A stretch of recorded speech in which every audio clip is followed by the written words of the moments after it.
And all of this led me to ask the question, why? Like, why am I taking this so seriously? Why is this something that's causing me to spiral? Why is this even a standard that I am trying to uphold with my own body? And why am I so focused on what my body can't do that I'm losing sight of all the things that my body can do?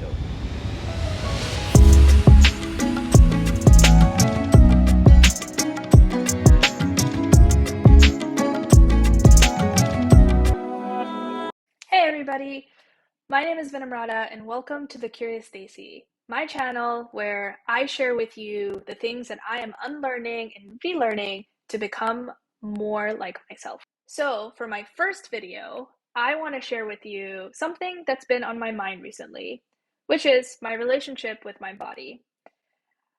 I would describe this relationship as pretty complicated. It has its ups, it has its downs, like most relationships.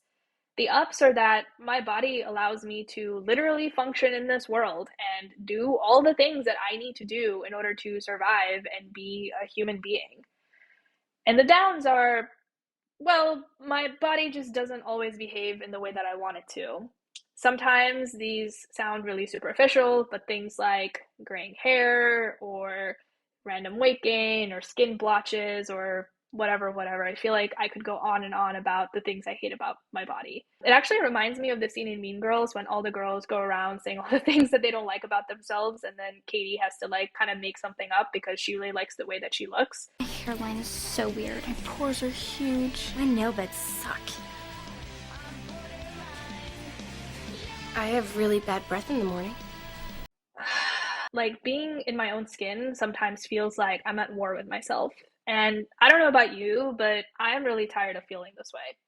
So I did some inner work, some reflection, some thinking, all that good stuff, and came up with three ways in which I was able to at least get to a more peaceful place with my body, even if I'm not fully at a place where I can always accept it all of the time. But before I go into all of that, I actually want to take you back in time to show you what my relationship with my body looked like and how I even got to this point in the first place.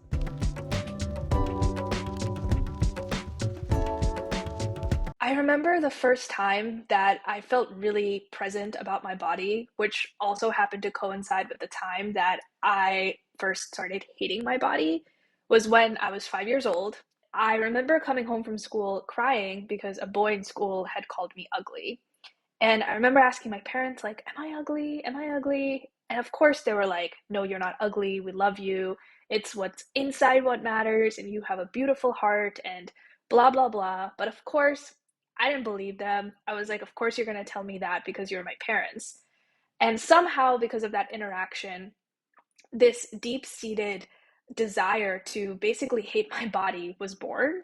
And I think that's when I really remember being present of the way that I looked and how that comes across to other people, but then also realizing that I'm not what other people expect me to be from a physical perspective. This also transformed my eating habits. I was somebody who loved food, loved to eat, and then when I became going to high school, 15, 16, I just went through periods of really destructive eating habits where I would eat a lot and then not eat a little, and just again, like really hating the way that I looked. I didn't really exercise because no one in my family exercised, and exercise just felt like it was one of those things that people like me were not really capable of, so I never really tried until I went to college. And then I became surrounded by a lot of very attractive looking people, but at the same time, people who really took care of their bodies. And through the result of peer pressure, which in this case was a good thing, I learned how to take care of my body physically, meaning starting to exercise, go for runs, go to the gym, people showing me how to lift weights. And so the combination of these things actually helped me lose weight and helped me start to become a version of myself that I really liked. I felt like in college I was really starting to make strides, but then when I left college, I actually decided to hire a personal trainer. Personal training for me wasn't just about losing fat or gaining muscle. It actually was also a time when I learned how to really move my body and to really fall in love with movement. I built mental resilience. I built a lot of just confidence in myself in that I can do certain physical movements that in the past would have been really, really challenging for me over time. But in personal training, it was really about learning and building my own relationship with my body, which has been absolutely transformational to my fitness journey and really going from being somebody who is doing fitness because they feel like they have to doing fitness because I want to and having it be a really big and important part of my life. But that's not all. I think when fitness started to become something that I was good at or something that I was able to make some progress in, I actually found that to have like I guess a dark side where I started to really care about the numbers. I feel like in certain ways the numbers really started to control me. Like for example, when I would have a dip in some of my body fat or muscle numbers, I would be upset for days. I would be so angry at myself. I would be so frustrated. I That's the only thing that I could talk about and it was really really bad mental place to be in. And all of this led me to ask the question, why? Like, why am I taking this so seriously? Why is this something that's causing me to spiral? Why is this even a standard that I am trying to uphold with my own body? And why am I so focused on what my body can't do that I'm losing sight of all the things that my body can do? And so, with everything that I've gone through and experienced, I've realized that enough is enough. I'm tired of being what sometimes feels like at war with my body. And I'm really ready to build a better, sustainable relationship between myself and my body. And here are three things that I've done that have really helped me do that.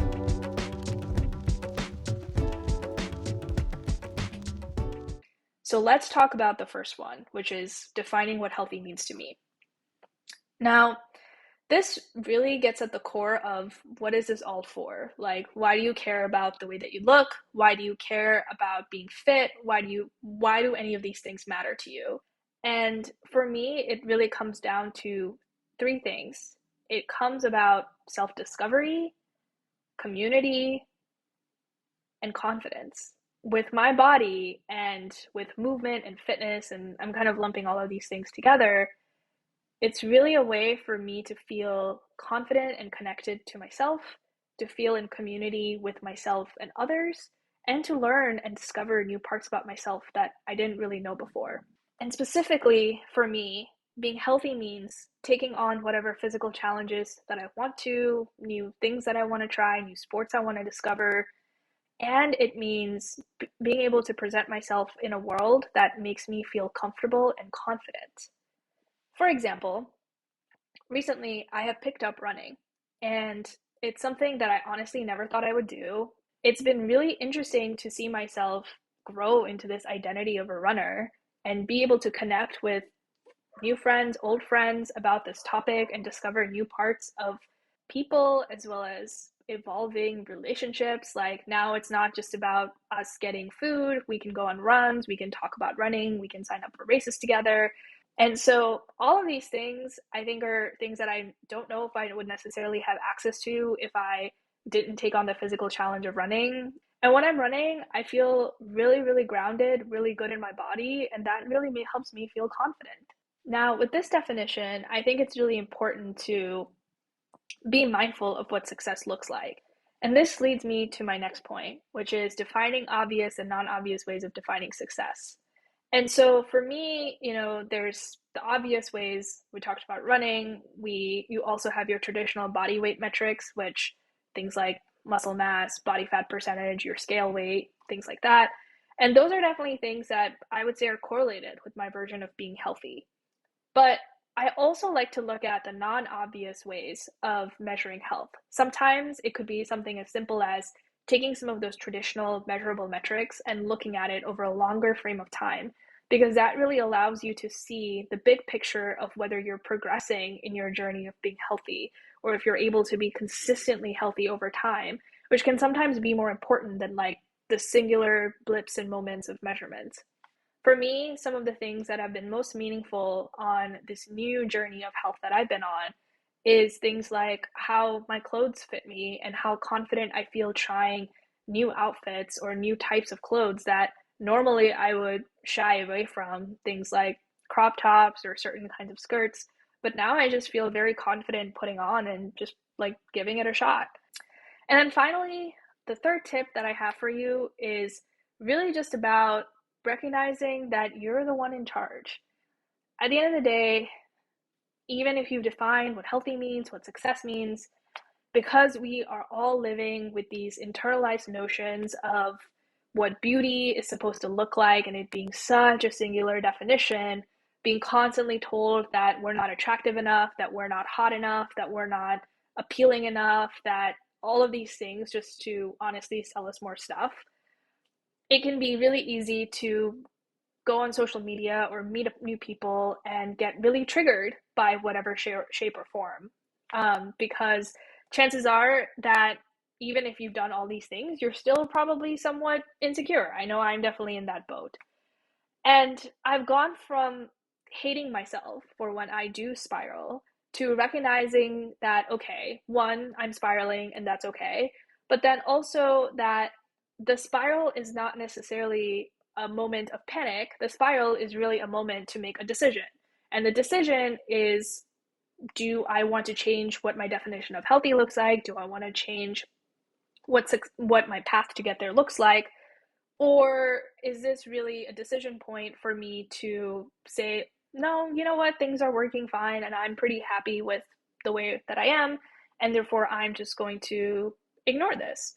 And I think it's a very personal decision. There's no right or wrong. It's really about figuring out what feels right for you in that moment. And that really helps keeps things objective to a certain extent and can really help you focus. And that's a wrap. Thank you so much for watching this video. I hope that something in here that I've said relates to you if you're struggling with your own health or fitness journey, or if it's something you're starting and you don't really know where to begin. I would love if you want to drop a comment and tell me what in this video that you resonated with, or if there's something that you disagree with, or if you're feeling brave and want to share your own journey. I would definitely love to hear and connect with you. In the meantime, stay curious, stay hydrated, and I will see you very soon for the next video. Bye!